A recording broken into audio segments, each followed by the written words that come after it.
আমরা এই আয়াত দ্বারা এটাই বুঝতে পারলাম, আল্লাহ তাআলা রাব্বুল আলামিনকে যদি স্মরণ করে যায়, আল্লাহ তাআলা আপনাকে স্মরণ করবে। আর আল্লাহ তাআলার নিয়ামতের দ্বারা এটাই বুঝালো আল্লাহ তাআলা যে তোমাদেরকে আমি কত নিয়ামত দান করছি, তোমাকে যে আমি সৃষ্টি করছি, তোমার মতো আরো অসংখ্য অগণিত বান্দা আমি সৃষ্টি করছি, যার হাত নেই, যার পা নেই, যার চক্ষু নেই,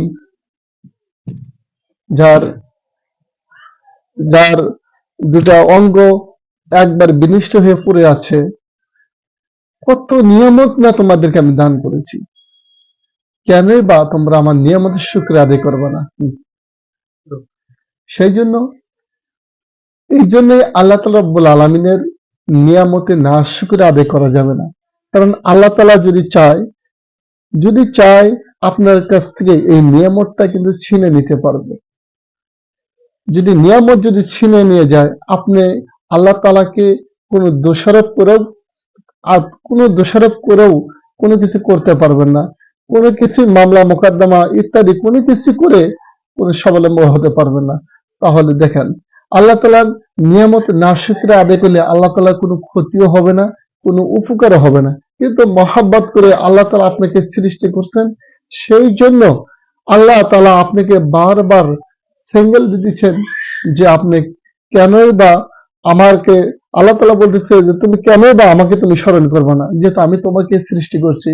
একটা উদাহরণ না দিলেই নয়, যেমন একটা বাড়িতে যদি কোনো ভাউল কিংবা ফ্যান কিংবা যে কোনো এভরিথিং ইলেকট্রনিক জিনিস যদি থাকে, অবশ্যই কিন্তু একটা রিমোট থাকে, অবশ্যই কিন্তু একটা সুইচ থাকে। এই রিমোট সুইচ দ্বারা এটাই বোঝানো হচ্ছে, যদি যে মালিক যদি ইচ্ছা করে এই রিমোট দ্বারা ওই এসিটা বন্ধ করতে পারবে, ওই ফ্যানটা বন্ধ করতে পারবে, ওই লাইটটা অফ করতে পারবে। আর আল্লাহ তাআলা রাব্বুল আলামিন কিন্তু আপনাকে ইচ্ছা করলে হায়াতের মধ্যে একটা কালি বসিয়ে দিয়ে আপনার ওই একটা সিগনেচারের বিনিময়ে কিন্তু আপনার জীবনের শেষ নিঃশ্বাসটা আপনি ত্যাগ করাতে পারে। এই জন্য আপনাদেরকে আমি আর কথা না বাড়িয়ে আজকের পরে এই পর্যন্ত রেখে দিচ্ছি। পরবর্তী দেখা হচ্ছে অন্য একটা লেকচারের মধ্যে ইনশাআল্লাহ। আখির দাওয়ানা আলহামদুলিল্লাহি রাব্বিল আলামিন। আসসালামু আলাইকুম ওয়া রাহমাতুল্লাহি ওয়া বারাকাতুহু।